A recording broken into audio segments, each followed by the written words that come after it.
Students, ये continuation है coordination compound वाला। ठीक है, तो कोऑर्डिनेशन कंपाउंड पार्ट 3। अब पार्ट 2 के एंड में हम डिस्कस कर रहे थे classification of ligands on the basis of denticity. ठीक है, तो ये पार्ट 3 है, तो ध्यान से देखो क्या मैं यहाँ पर लिख रहा हूँ। ठीक है, classification of the basis of denticity. तो हमने देखा कि लिगैंड के डोनर साइट, मतलब एक ही मॉलिक्यूल पे कितने डोनर साइट हो सकते हैं और कितने डोनर साइट वो यूटिलाइज कर रहा है, उसके बेसिस पे मोनोडेंटेड। अब कोई किताबों में उसको यूनिडेंटेड बोला है, यूनिडेंटेड। अब मोनो मतलब सिंपल एक ही होता है, यूनी मतलब भी एक ही होता है, तो मोनोडेंटेड नहीं तो यूनिडेंटेड लिगैंड। अब मोनोडेंटेड में कौन कौन आएगा, तो सिंपल कोई भी लिगैंड ले लो, OH माइनस नॉर्मल सा, OH minus H2O, Cl minus, Br minus, like this. All this ligands are monodentate क्योंकि उसमें एक ही कोऑर्डिनेशन साइट होती है या एक ही डोनर साइट होती है। लेकिन अब आगे जाएंगे तो बाइडेंटेड के एग्जांपल मिलेंगे कुछ। बाइडेंटेड, अब बाइडेंटेड मैंने एग्जांपल दिया था पिछले इसमें, CH2NH2, ये डायामाइन है, इथिलीन डायामाइन। तो ये इथिलीन डायामाइन में एक ही मॉलिक्यूल पे दो NH2 ग्रुप है, तो ये दोनों डोनेट कर सकते हैं। क्या डोनेट कर, लिगैंड का काम क्या होता है, तो लोन पेयर डोनेट करना, मतलब लोन पेयर कोऑर्डिनेट करना किसके साथ, तो सेंट्रल मेटल एटम के साथ, सेंट्रल मेटल आयन के साथ। तो बाइडेंटेड में दो होता है। ठीक है, कोऑर्डिनेशन साइट मतलब लिटरली दो, डेंट मतलब टूथ, तो दो उसको टूथ है, ऐसे समझ लो। फिर उसमें ट्राइडेंटेड हो सकता है। ठीक है, इसके भी एग्जांपल आएंगे हमें ड्यू कोर्स में। फिर टेट्राडेंटेड हो सकता है। ठीक है, और उसके बाद के इसको हम डायरेक्ट इसको पॉलीडेंटेड बोलेंगे। ठीक है, तो यहाँ पे मोनोडेंटेड और ये सारे किस में आ गए, पॉलीडेंटेड में आ गए। तो ये मोनोडेंटेड और ये पॉलीडेंटेड। पॉलीडेंटेड का मतलब क्या हुआ, तो more than one donor site. तो more than one donor site में bidentated, tridentated, tetradentated, like this. तो यहाँ पे आपको कुछ एग्जांपल, जैसे भी एग्जांपल आएंगे वैसे हम स्टडी करेंगे। बाद में उसमें एक स्पेशल केस डिस्कस कर रहा था तब मैं, हेक्साडेंटेड लिगैंड्स। ठीक है, तो हेक्साडेंटेड लिगैंड, हेक्साडेंटेड। अब हेक्साडेंटेड का मतलब सिंपल है कि हेक्सा मतलब 6 डोनर साइट होंगे, एक ही लिगैंड पे 6 डोनर साइट। तो इसमें एक क्लासिक एग्जांपल है, एक बहुत ही अच्छा सा एग्जांपल है जिसको हमें रिमेंबर करना है, वो है EDTA। ठीक है, EDTA4-, ये एग्जांपल है। तो ये जो लिगैंड होता है EDTA4- is actually the hexadentate ligand. अब इसका फुल फॉर्म है इथिलीन डायअमाइन टेट्रा एसीटेटो, ये इसी का फुल फॉर्म है, इथिलीन डायमाइन टेट्रा एसीटेटो, मतलब EDTA ना। उसका स्ट्रक्चर कैसे होता है कि CH2 यहाँ पे N, फिर N को CH2 C double bond O-, CH2 C double bond O-, and similar यहाँ पे भी N CH2 C double bond O-, और यहाँ पे भी CH2 C double bond O-। तो देखो बच्चों, यहाँ पे ही एक ही लिगैंड में, मतलब ये एक ही मॉलिक्यूल है ना, सिंपल है, सब बॉन्डेड है।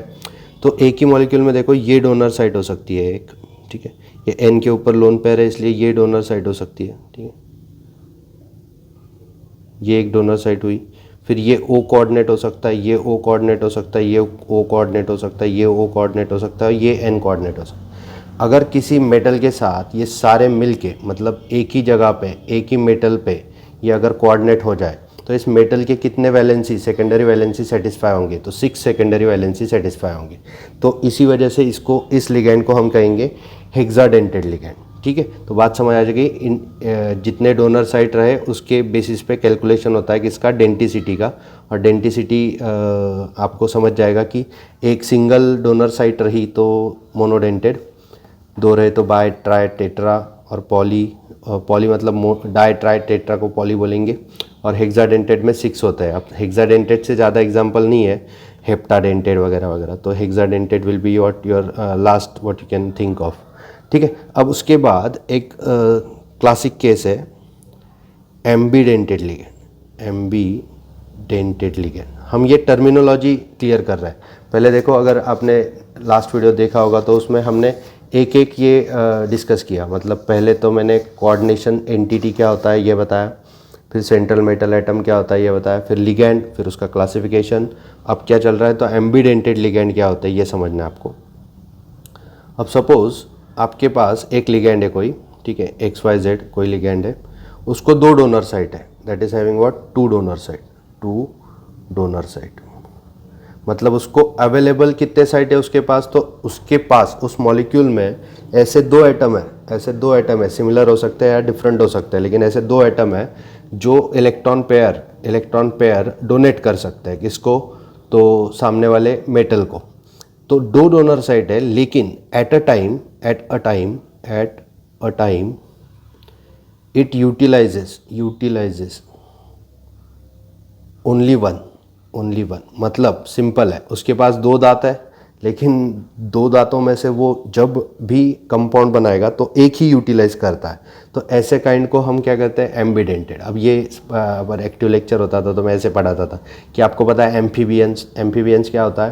तो जैसे कि मुझे पता है एम्फीबियंस मतलब क्या, तो जो ज़मीन पे भी रहते हैं और पानी में भी रहते हैं उसको एम्फीबियन कहते हैं। तो ये एम्फीबियन से ही एम्बीडेंटेड समझ लो कि 2 डोनर साइट है, लेकिन एट अ टाइम कितना यूटिलाइज करता है, एक ही यूटिलाइज करता है।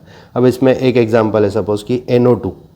अब ये NO2 एक लिगैंड है, ठीक है, लेकिन ये कैसे कैसे डोनेट कर सकता है, देखो मेटल है और मेटल का सपोज O अटैच्ड है, ठीक है, और N है, फिर डबल बॉन्ड O। मतलब देखो यहाँ पे कोऑर्डिनेट बॉन्ड बना के यहाँ पे M और O के बीच, और ये आपका लिगैंड है। लेकिन यहाँ पे NO2 ने कौन से डोनर साइड से मेटल को बॉन्ड किया है, O के साइड से, तो इसका नाम है नाइट्रिटो O, ठीक है। अब यही NO2 अगर मेटल को अलग तरह से ज्वाइन हो, O मतलब N, अब N ज्वाइंट है सपोज मेटल को, और उसके बाद O है और नीचे डबल बॉन्ड O है, ऐसा कुछ रहा, तो उसको क्या बोलेंगे हम, नाइट्रिटो N, ठीक है। तो नाइट्रिटो O और नाइट्रिटो N में क्या फ़र्क है, तो नाइट्रिटो O में NO2 ऑक्सीजन के साइड से जुड़ा होता है मेटल से, और नाइट्रिटो N में वो नाइट्रोजन के साइड से जुड़ा होता है मेटल से, ठीक है। तो NO2 का ये बात समझ गए। उसके बाद यहाँ पे एक और एग्जांपल है, सपोज HCN ये है अपने पास, तो ये एक लिगैंड है सपोज। तो ये देखो इस पे 2 डोनर साइड होती है, S भी हो सकता है और N भी हो सकता है। तो अगर वो मेटल के साथ ऐसे जुड़ा है NCS, मतलब क्या, मेटल के साथ किस साइड से जुड़ा हुआ है, नाइट्रोजन की साइड से, तो इसको हम बोलेंगे आइसोथायोसाइनेटो, इसका नाम है ऐसा, आइसोथायोसाइनेटो, ठीक है। अब यहाँ पे अगर मेटल के साथ वो S के साइड से जुड़ा है तो SCN, तो इसको हम बोलेंगे थायोसाइनेटो, ये उसका नाम हुआ, साइनेटो, ओके।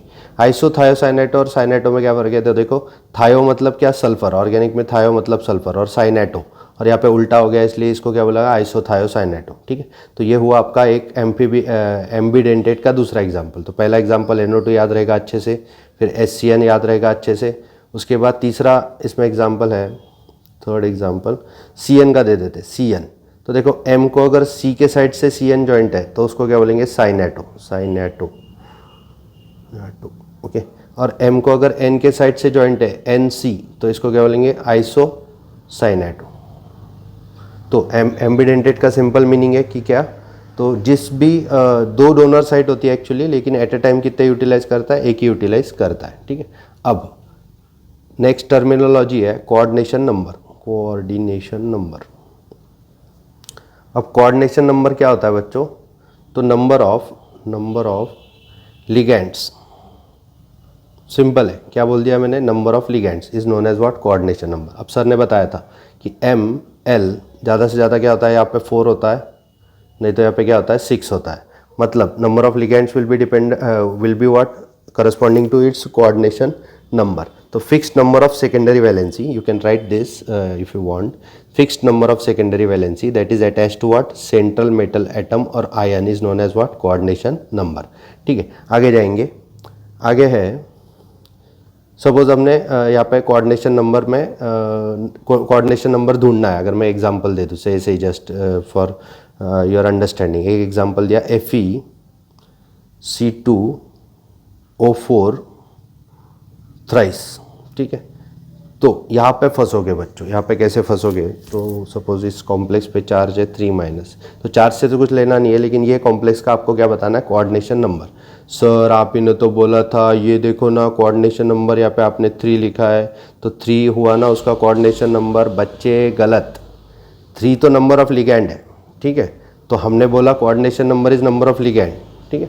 लेकिन आपको ये भी देखना पड़ेगा ना कि ये लिगैंड मोनोडेंटेड है या बाइडेंटेड है या ट्राइडेंटेड है। अगर ये मोनोडेंटेड होता था C2O4 तो आपकी कोऑर्डिनेशन नंबर कितना आ गया 3। लेकिन अगर ये बाइडेंटेड है तो 3 × 2 करना पड़ेगा ना, क्योंकि हर एक जो मॉलिक्यूल होगा उसमें 2 डोनर साइट है।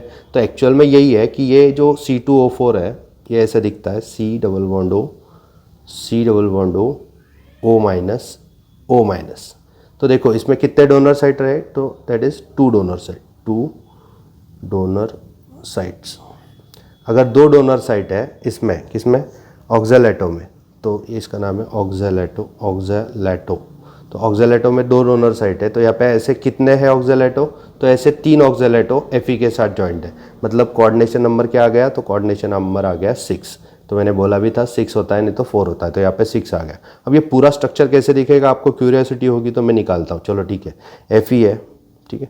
अब ये इसको O जॉइंट हुआ देखो, फिर C डबल बॉन्ड O, फिर C डबल बॉन्ड O और O। ये कौन हुआ, एक ऑक्जेलेटो हुआ कि नहीं, दोनों साइड से उसने Fe को पकड़ लिया।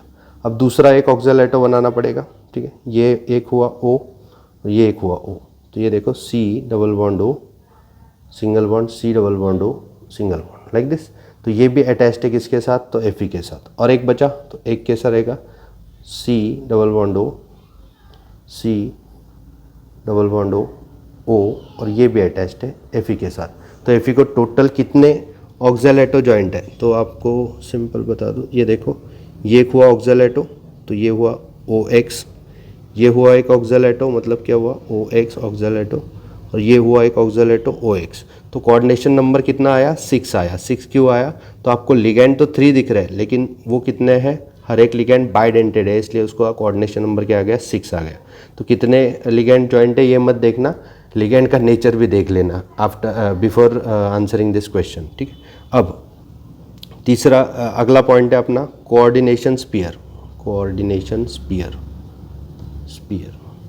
अब कोऑर्डिनेशन स्पीयर को कैसे समझना है, जो भी, ठीक है, एक मतलब ये एकदम इजी है। देखो कोऑर्डिनेशन स्पीयर को समझना है तो आपको क्या करना पड़ेगा, whatever that is enclosed inside the square bracket is known as coordination sphere, ठीक है। तो इसका डेफिनेशन भी आप वैसे लिख सकते हो, कोई दिक्कत नहीं। वॉट एवर, ओके, ऐसा अच्छा नहीं लगता केमिस्ट्री के लैंग्वेज में, तो उसको कैसे लिखेंगे, सेंट्रल मेटल एटम और ion with ligands that is enclosed inside the square bracket is coordination sphere। हाँ या ना, चल जाएगा कोऑर्डिनेशन स्पीयर। तो देखो लिगैंड, फिर एम्बिडेंटेड लिगैंड, फिर कोऑर्डिनेशन नंबर क्या होता है, फिर कोऑर्डिनेशन स्पीयर क्या होता है। अब देखो अगला टॉपिक है कोऑर्डिनेशन पॉलीहेड्रा। Coordination polyhedra. तो कोऑर्डिनेशन पॉलीहेड्रा में आपको क्या करना है कि थोड़ा वेरनर थ्योरी को रिमेंबर करना, वेरनर्स थ्योरी। अब वेरनर्स थ्योरी को रिमेंबर करोगे तो वेरनर ने बोला था सेकेंडरी वैलेंसी के बारे में, क्या क्या बोला था याद है, secondary valency is what coordination number it is, and coordination number and secondary valency have directional property। अब डायरेक्शनल प्रॉपर्टी मतलब कि जो कोऑर्डिनेशन नंबर होता है, मतलब जो क्या सेकेंडरी वैलेंसी अटैच्ड होती है किसको, मेटल के साथ, तो उनकी प्रॉपर्टी डायरेक्शनल होती है। मतलब वो मॉलिक्यूल को एग्जैक्ट एक पर्टिकुलर क्या देती है, शेप देती है। तो shape of the molecule will be decided on the basis of what, on the basis of the secondary valencies, वो कैसे डायरेक्टेड है इन द स्पेस वगैरह वगैरह। तो अगर सेकेंडरी वैलेंसी और शेप का समझ गए कि सेकेंडरी वैलेंसी को जो प्रॉपर्टी होती है वो डायरेक्शनल होती है। डायरेक्शनल मतलब spatial arrangement of that valencies in the 3 dimensional space available for the molecule. वो तो हो गया ना, ठीक है जाने दो, छोड़ो छोड़ो उसको। तो ये स्पेशल अरेंजमेंट जो 3 डायमेंशनल वे में होता है उसी को मॉलिक्यूल, उसी से मॉलिक्यूल को क्या मिलता है, शेप मिलता है। तो अगर कोऑर्डिनेशन कंपाउंड ऐसे काइंड का है, सपोज अब हम देखेंगे ML4 ऐसा कोऑर्डिनेशन कंपाउंड है, तो वो उसका शेप कैसे कैसे हो सकता है। तो ML4 है मतलब लिगेंड कितने हैं, 4 है। तो अब यहाँ पे प्राइमरी वैलेंसी का थिंक ही नहीं करना, वो तो आयनाइजेबल होती है उस कोऑर्डिनेशन नंबर में, उसको कुछ हमें ज़्यादा उससे लेना नहीं है। हमें किससे लेना है, तो मेटल और लिगेंड से लेना है। अब देखो ये मेटल है सपोज, ठीक है, और लिगेंड 4 है, तो वो कैसे हो सकता है, तो मेटल, ये लिगेंड, ये आ गया आपका वेज बॉन्ड, यहाँ पे आ गया लिगेंड, ये आ गया फिर से लिगेंड, और यहाँ पे आ गया लिगेंड। अब ये एक्चुअली क्या है, तो ये टेट्राहेड्रल अरेंजमेंट है, ठीक है, टेट्राहेड्रल। तो इसको प्लेनर ना समझो, ये क्या है, टेट्राहेड्रल अरेंजमेंट है। तो आपने कोऑर्डिनेशन पॉलीहेड्रा में देखना चाहिए कि जब भी कोऑर्डिनेशन नंबर 4 है, अब ये L इज मोनोडेंटेड लिगेंड, तो कोऑर्डिनेशन नंबर क्या आ गया, 4। तो अगर कोऑर्डिनेशन नंबर 4 है तो complex can be what, tetrahedral. तो it can be tetrahedral, it can be something else, but what I am showing is it can be what, tetrahedral. तो वो टेट्राहेड्रल हो सकता है। अब टेट्राहेड्रल कैसे समझना है, तो ये सपोज आपके पास एक स्पीयर है, नहीं ये स्पीयर नहीं, ये क्या है, अबे ये क्यूब है ना, ठीक है। तो इसमें अगर कोई सेंट्रल मेटल एटम यहाँ पे है तो 2 वैलेंसी यहाँ पे डाल दो, 2 वैलेंसी यहाँ पे डाल दो, ठीक है। अगर ऐसा रहा आपके पास तो ये जो अरेंजमेंट मिलता है वो क्या होता है, टेट्राहेड्रल। और either that complex can be what, square planar. Square planar मतलब M है, फिर ये ligand, metal, ligand, ligand, ligand. तो यहाँ पे 4 बॉन्ड बने, लेकिन 4 बॉन्ड क्या है, तो स्क्वायर के एग्जैक्ट स्क्वायर फॉर्म में है। तो इस क्राइटेरिया को क्या बोलेंगे हम, स्क्वायर प्लेनर। तो some complex that you deal with can be what, square planar also. तो स्क्वायर प्लेनर हो सकता है, ठीक है। फिर ML6, तो ML6 में कोऑर्डिनेशन नंबर कितना है, 6। मतलब ऐसा एक मेटल और उसको कितने लिगेंड अटैच्ड है, तो 6 लिगेंड कोऑर्डिनेटेड है उस मेटल के साथ। तो उसका शेप कैसे होगा, तो उसका शेप एकदम सिंपल है, M और 4 लिगेंड एकदम मस्त स्क्वायर प्लेन में डाल देना। स्क्वायर प्लेन में 4 लिगेंड और एक लिगेंड ऊपर, एक लिगेंड नीचे। तो ये जो आपको स्ट्रक्चर मिलेगा, ये देखो ये स्ट्रक्चर, ठीक। अब ये जो स्ट्रक्चर मिला, अब इसको जोड़ते भी है, इसको किसके साथ, ऐसे जोड़ो सपोज, और जोड़ने के बाद थोड़ा थिंक करो, आपको थोड़ा सा विजुअलाइजेशन भी लगेगा। ऐसा है, ऐसा है, ऐसा, ऐसा और ऐसा। ये अगर विजुअलाइज किया आपने तो इसके जो अरेंजमेंट मिल के आता है, 4 लिगेंड, मतलब एक टेबल पे, आप टेबल पे रख दो मेटल को, टेबल के बीच, और टेबल के 4 कॉर्नर्स पे क्या कर दो, चारों लिगेंड को दे दो। एक ऊपर दे दो लिगेंड, टेबल के एग्जैक्ट ऊपर और एग्जैक्ट नीचे। मतलब कितने लिगेंड आ जाएंगे आपके पास, 6 लिगेंड आ जाएंगे। लेकिन अरेंजमेंट को हम क्या बोलेंगे, ऑक्टाहेड्रल अरेंजमेंट। तो हमेशा याद रखना coordination number 6 is nothing but what, octahedral shape, octahedral arrangement में होता है, ठीक है। अगर ऑक्टाहेड्रल अरेंजमेंट में ये मॉलिक्यूल है तो आप बताओ ऑक्टा क्यों बोला इधर। अबे ये 4 साइड आएंगी ऊपर, देखो 4 सरफेस आएंगी, ऐसा एक, पीछे एक, इधर एक, इधर एक। तो 4 सरफेस ऊपर, 4 सरफेस नीचे। तो सरफेसेस कितने आए, 8, इसलिए ऑक्टाहेड्रल रहा, ठीक है। तो ML6 ऑक्टाहेड्रल हो सकता है। उसके बाद ML5 कैसे हो सकता है, तो ML5 में आपको मेटल रखना है और 3 इक्विलेटरल ट्रायंगल के कॉर्नर पे 3 लिगेंड रख देने हैं, और एक लिगेंड ऊपर और एक लिगेंड नीचे। तो ये जो बनेगा शेप, देखो ये ऐसे जोड़ने का, तो ये बन गया ट्रायंगल, मतलब ट्राइगोनल। और ये क्या हो गया, तो ऊपर भी एक पिरामिड बन रहा है ना, ऊपर एक पिरामिड बन रहा है, देखो इजिप्ट वाला नहीं है लेकिन बन रहा है। तो वो जो पिरामिड बन रहा है, तो ऊपर भी है और नीचे भी पिरामिड बन रहा है, देखो ऐसा। तो अगर ऐसा बन रहा है तो उसको हम क्या बोलेंगे, TBP, याद रखना हमेशा। ML5 मतलब कोऑर्डिनेशन नंबर 5 और सेकेंडरी वैलेंसीज 5। तो TBP जो है तो उसको हम क्या बोलेंगे, ट्राइगोनल, ट्राइगोनल बाई पिरामिडल। तो ट्राइगोनल बाई पिरामिडल होता है किसका शेप, तो ये ML5 का शेप, ठीक है। तो ML5 is trigonal bi pyramidal. तो ऐसे ही अगर आपने याद रखा तो आपको अच्छे से समझ जाएगा मैं क्या बात कर रहा था, ठीक है। ML8 भी हो सकता है, एक्चुअली 7 भी हो सकता है, ML7। तो उसका शेप कैसे होगा, तो उसका शेप सिंपल है, M और एक पेंटागन बना लो, पेंटागन 3, 4 और 5, ठीक है। तो 5 लिगेंड ऐसे पेंटागन में रख दो और ऊपर एक पिरामिड बना दो, मतलब ऊपर एक लिगेंड लगेगा आपको ऐसा, और नीचे एक लिगेंड रख दो। तो 5 लिगेंड प्लेन में है ऊपर वाला और नीचे वाला ऐसे है, तो ये क्या बन जाएगा, pentagonal bipyramidal. Now we are interested in only what, Ml4 and Ml6। तो आप बताओ Ml4 का क्या क्या हो सकता है, टेट्राहेड्रल हो सकता है, स्क्वायर प्लेनर हो सकता है, Ml6 कैसे हो सकता है, ऑक्टाहेड्रल हो सकता है। हाँ या ना बोल दो, ठीक है, ओके डन। नाउ ये हुआ आपका लास्ट पॉइंट, कोऑर्डिनेशन पॉलीहेड्रा, ठीक है। अब उसके बाद आपको एक कैलकुलेशन सीखना है, कैलकुलेशन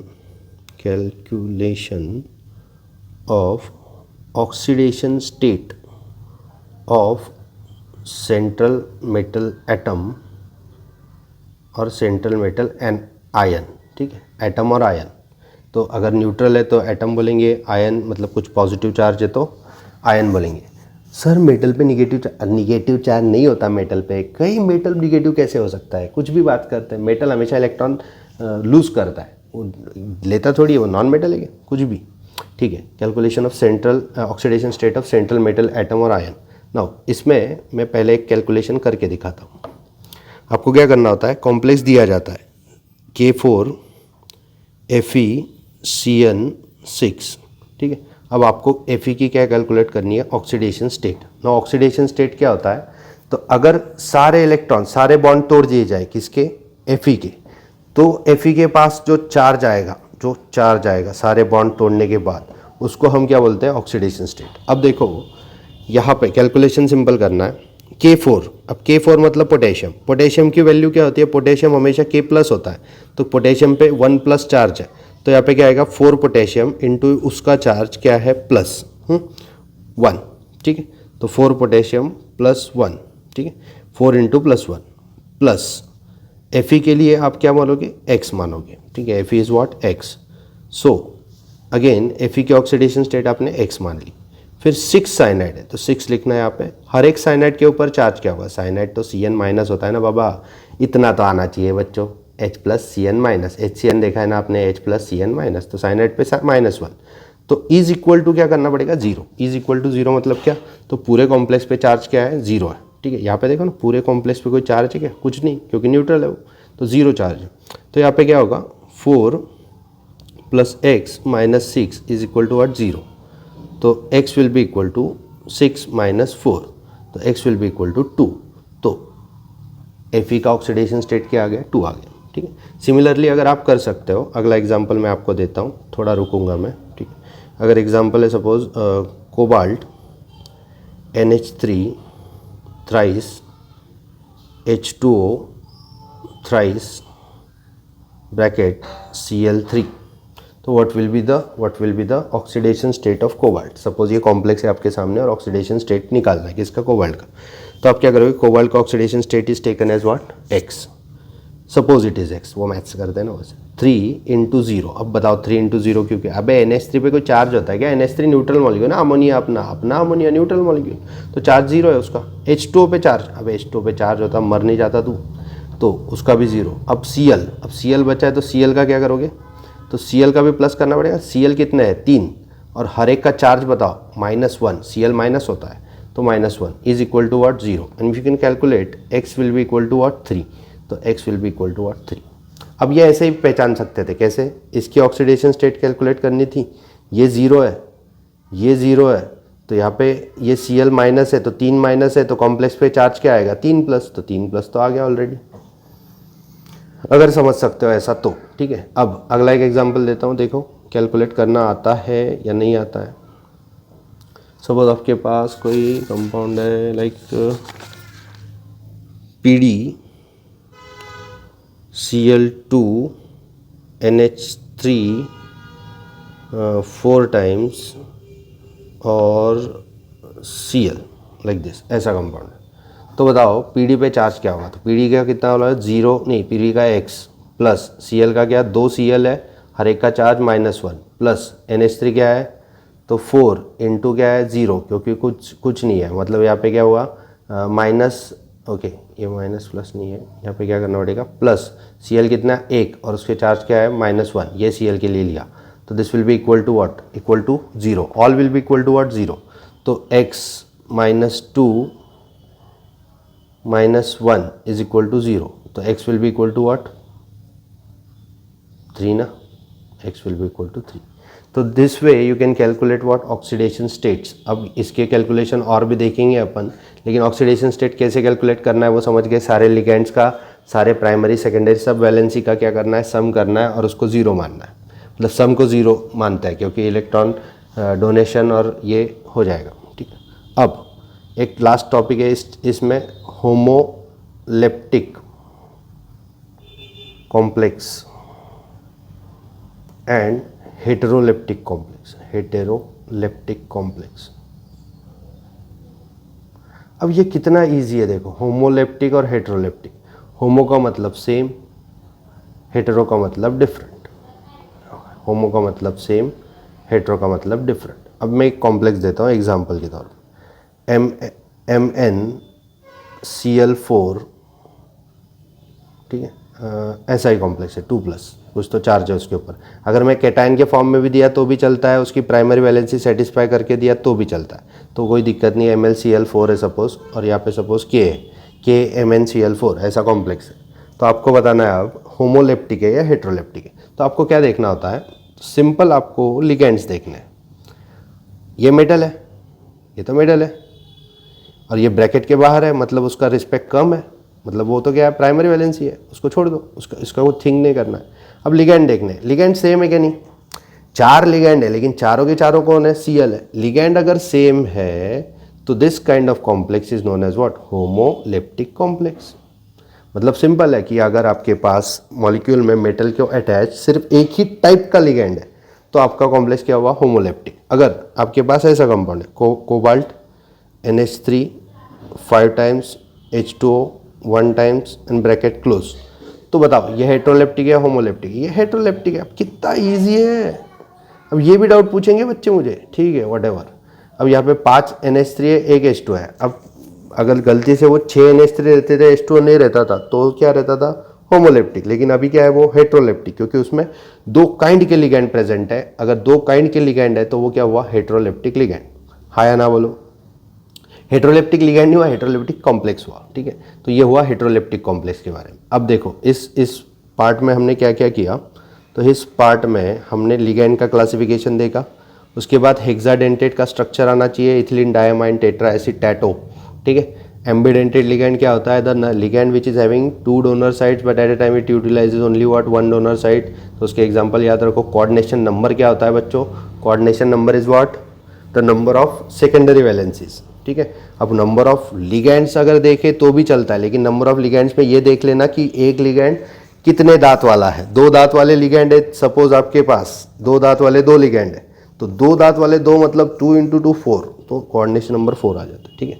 तो व्हाटएवर, तो आप समझ जाओगे। वो कोऑर्डिनेशन स्फीयर क्या होता है बच्चों, सेंट्रल मेटल एटम और आयन और उसके साथ लिगेंड, ये जो सारी जो चीज़ें होती है, सेंट्रल मेटल एटम और लिगेंड, इनको एनक्लोज किया जाता है किसमें, स्क्वायर ब्रैकेट में। तो उसी को हम क्या बोलते हैं, कोऑर्डिनेशन स्फीयर बोलते हैं, ठीक है। अब कोऑर्डिनेशन पॉलीहेड्रा क्या होता है, तो कोऑर्डिनेशन पॉलीहेड्रा मतलब क्या, तो सेकेंडरी वैलेंसी जो होती है किसकी, मेटल की, वो secondary valency directed in the space होती है, मतलब अच्छे से 360 के मतलब 360 एंगल पे वो डायरेक्टेड होती है।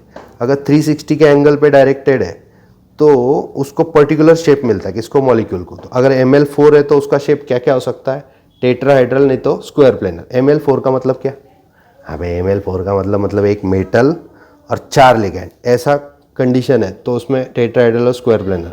एक मेटल 6 लिगेंड तो ऑक्टाहेड्रल, एक मेटल 5 लिगेंड तो ट्राइगोनल बाइपिरामिडल, और एक मेटल 7 तो ये पेंटागोनल बाइपिरामिडल, ठीक है।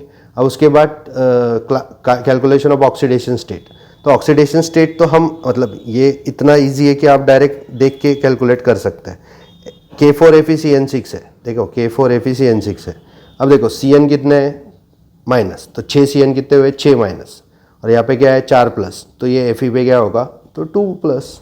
तो ये इजी है, मतलब इजी कैलकुलेशन होगा। और last point, homoleptic and heteroleptic complex. बताओ होमोलेप्टिक और हेटेरोलेप्टिक का मीनिंग, अरे मेटल के साथ अगर एक ही टाइप के लिगेंड है, मेटल के साथ एक ही टाइप के लिगेंड है, 4 है 6 है व्हाटएवर, लेकिन एक ही टाइप का है, Cl है एक तो Cl ही है, Br है तो Br ही है, तो उसको बोलेंगे होमोलेप्टिक। अगर Cl के साथ Br है तो 2 काइंड के लिगेंड हो गए तो उसको बोलेंगे हेटेरोलेप्टिक। हाँ या ना बोलो। ठीक है, तो आई होप ये कोऑर्डिनेशन अभी तक बढ़ रहा है, मतलब ऐसे ही चल रहा है कोऑर्डिनेशन। तो आप पहले वेरनर थ्योरी देखो, पहले वीडियो से स्टार्ट करो, 2x के स्पीड पे चलाओ, इसकी ज़्यादा रिस्पेक्ट नहीं करनी, 2x के स्पीड पे चलाओ, और सिर्फ जहाँ पे नहीं समझा वहाँ पे पॉज करके थोड़ा नॉर्मल स्पीड करके देख लेना। चलेगा बच्चों, बाय।